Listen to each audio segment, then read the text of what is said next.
Is it good morning for you, Brandon? This is Catherine. It's good morning. It's nice to meet you, Catherine. How are you? It's nice to meet you and speak with you. I can't tell you how confused I get between the time zones. So, Where are you? I'm in New York. Oh yeah. All right. So you're well into your afternoon. Yes, Long Island, actually, New York. Oh wow. Okay. All right. So, Well, it's so. I will be joining you probably shortly in the afternoon.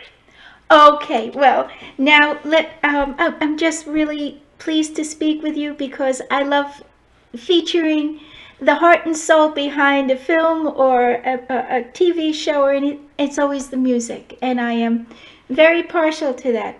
Oh, thank you. That's very kind and also not everyone recognizes emotional impact. So that's wonderful. Well, I am a music lover. I grew up taking piano for 14 years and whatnot. So I love music. My family, nothing functioned in my home without music. So I feel that music and food go hand in hand, and I really appreciate you visiting and have letting me have the opportunity to feature you to my readers. So. Oh well, I appreciate the opportunity, and I did look at your breakfast traits. Oh. Oh, thank you. Thank you. Thank you. It was like I think I actually added like a 2 or 3 pounds just looking at them. Oh, thank you. Oh gosh, Thank you. they look delicious. Thank you. Yeah. Thank you. Well, I truly believe that a good meal without music, the silence doesn't do any. Sometimes silence is for a few minutes, but you need music. It just fills your soul. Yeah, So, I agree. and now you are a well accomplished composer. From what I've read about you and see the movies and the TV shows that you have done the score for are really, really impressive. And now you're going to be coming out with the Unbroken Path to Redemption, and you also did the score for the original, the 2015 Unbroken. Oh no, that was actually Alexandre Desplat. He scored the original. I scored the sequel. Oh well, okay. Well, I misunderstood that, but you know what? This is a great accomplishment, and I'm looking forward to hearing it. So, would you like to tell us a little bit about that and about yourself? Sure. So my name is Brandon Roberts. I'm a film composer, and I composed the music for Unbroken Path to Redemption. And the movie tells the story of Lou Zamperini. It follows the second half of his life. Yes. From the point he returns home from World War II, and then it follows his struggles with PTSD and alcoholism, and his relationship with his wife Cynthia, and ultimately follows his relationship with Billy Graham, and finding peace through religion. And yeah, it's kind of phenomenal. It took 2 movies to tell his entire life story, but he really did have that extraordinary of a life. Well, he did, and it's encouraging, and it gives people strength to say, if he can go through that, I can get through what I'm going through. And it's also uplifting that he found, through faith, he found his strength, and that goes hand in hand, as well. And I was incredibly inspired too by the fact that he hits rock bottom and realizes at a certain point that his family's more important than what he's going through, the trauma he's going through, and then finds a way to pick himself up from the bootstraps to make his family the most important thing. And that, I love that aspect of the story. Well, sometimes I'm sure in your own life and in my life, you see people that really don't, get that fact until they do hit rock bottom. Agreed. and then they can.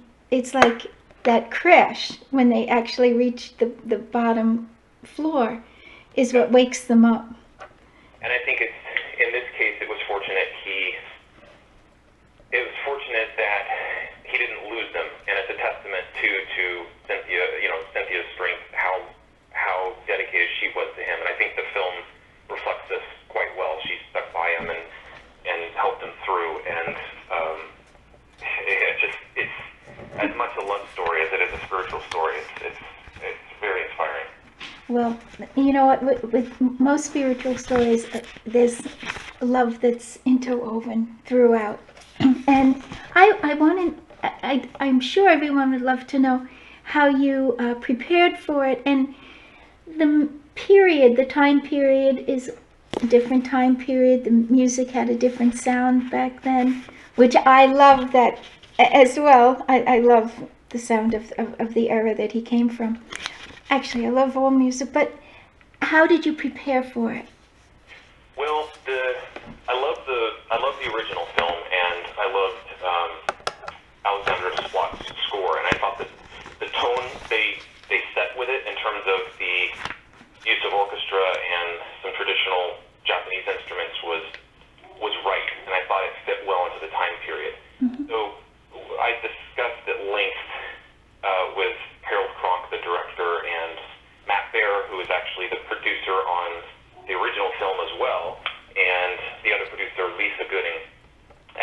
We discussed what the feel of the new score should be. Mm-hmm. And because although it follows some of the same characters, his life journey is completely different.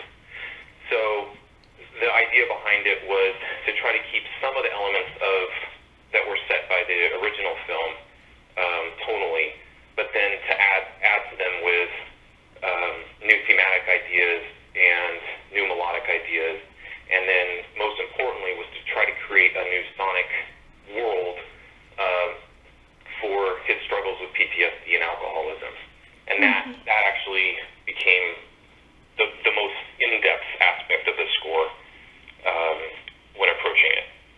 Well, without your score, you just listen. It brings the goosebumps to people, and it gives you the whole heart and soul of the movie. So you are a major part of the movie. The actors a lot of time get most of the credit, but try watching some of these great movies without the music behind it. Right, I do that a lot.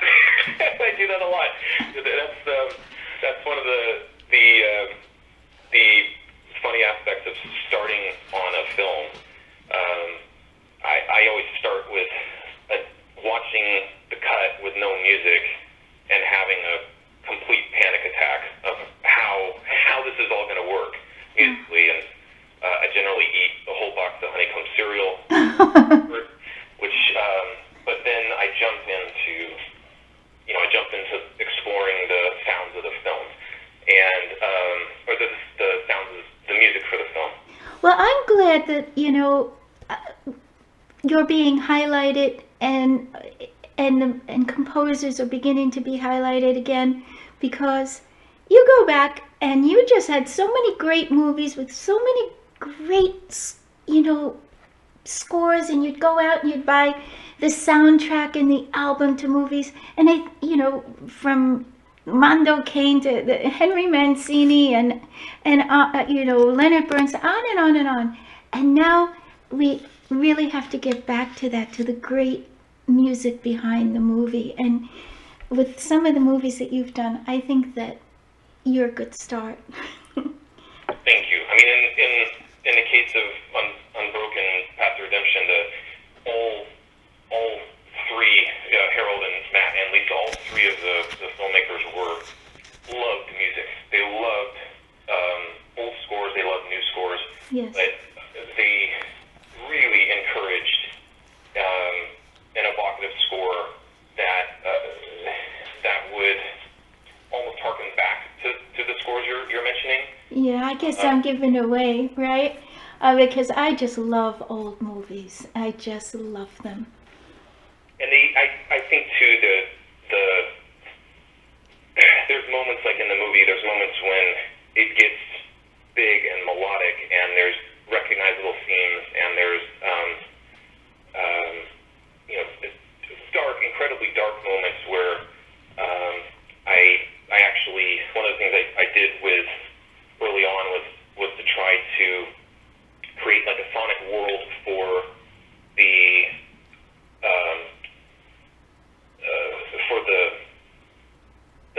Japanese soldier Japanese officer that was responsible for torturing Lou when he was a POW. Right. And so what I wanted to do was kind of create a sonic identity or a musical identity for him. And so I was kind of curious about what would happen if I manipulated our World War II artillery shells. And so I actually ordered, I found some on eBay, I found some authentic World War II Japanese artillery shells, ordered them, and then explored what sounds could be made using those. So I bowed them, I struck them with mallets and processed them electronically to try to create a whole world for his PTSD and flashback moments. And that was the polar opposite of the love story music, which was Right. very traditional and very melodic.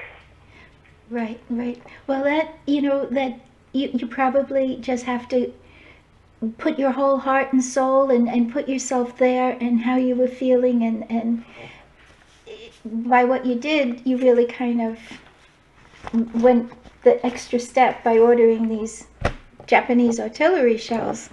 But you really do set the tone, and like in these movies, these great movies, the music is what moves you along with the movie, and I'm sure your music does that, and it's going to do that when the movie comes out. I mean, in The Godfather, you just hear that, and you're just all of a sudden you're just taken right back to the whole movie. So you're well accomplished, and I read that you even received an award from Clint Eastwood for Yeah, your early jazz. on, I grew up In Carmel, yeah. and so early on, my musical background is in jazz and guitar, and I kind of slowly segued into film composing.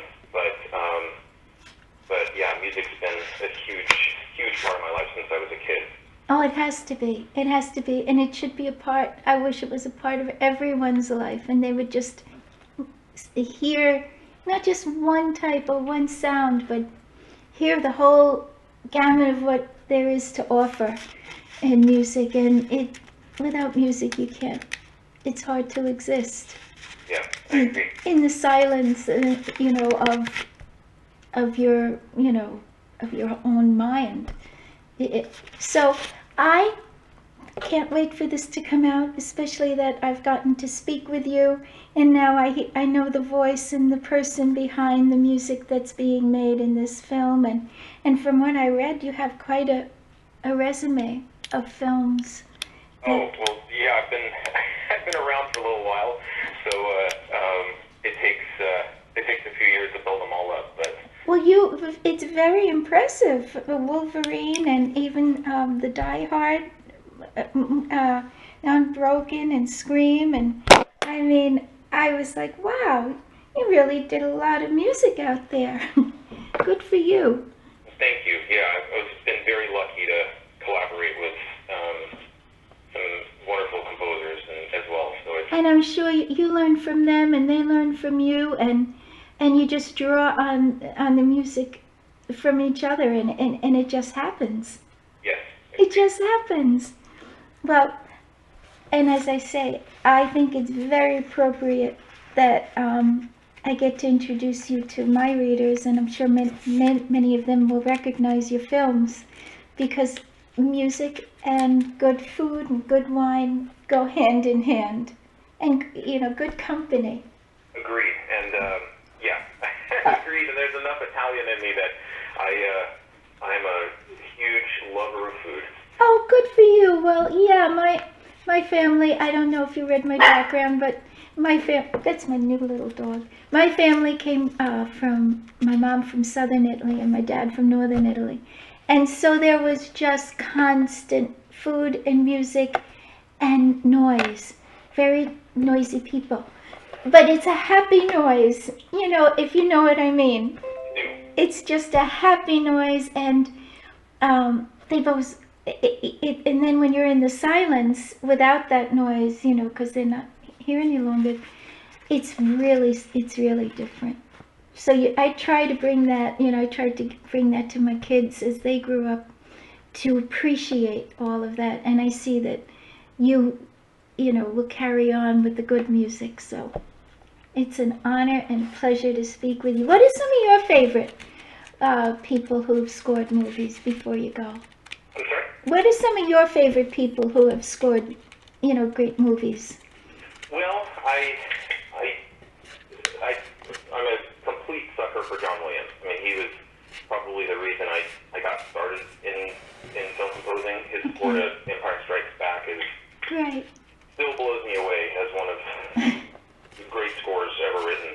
And then from him, it's so easy to springboard backwards to great scores by Max Steiner and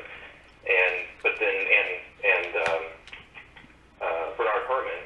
But then there's amazing guys writing right now. Like I've been very fortunate to collaborate with Marco Beltrami and Buck Sanders on a lot of projects, and I think they're amazing. But then I've also been very inspired by music outside of the film composing world. So I love Bjork. I love Radiohead, and Oh, okay, yeah. the more you draw from, or the more that inspires you musically, the more diverse it is. Generally, the more it kind of seeps into your music somehow, some aspect of it, and you become more eclectic in your actual composition. Exactly. You can't just listen to just one type. You have to listen to what sets your mood and what mood you're in. I agree. And there's, so much to draw from, and there's not enough time to hear all of it. That's for sure. There's just too much. My dad always said, read all the good books first, because there's no time to read all of the books. That is so true. So true, and it applies to almost everything. It does. It really does. It really does. Well, I don't know if you ever come to New York, but you're always welcome to visit, and here on Long Island, it's really nice. Have you ever been here? I haven't. I was actually born in upstate New York, and but I've still never been to Long Island. Oh my goodness. All right. Well, it's you have a place waiting to visit. That's so kind. I appreciate the invitation. It is so nice to meet you. And do you have a website or I did go, but maybe you'd like to tell everyone where they could learn more about you? Sure. My website is probably the best way. That's BrandonRobertsMusic.com. Wonderful. And thank you for taking the time to visit. Thank you so much. It was a pleasure speaking with you, and I wish you all the very best. Well, it's a pleasure for me as well. Thank you so much. Thank you. Bye-bye, Brandon.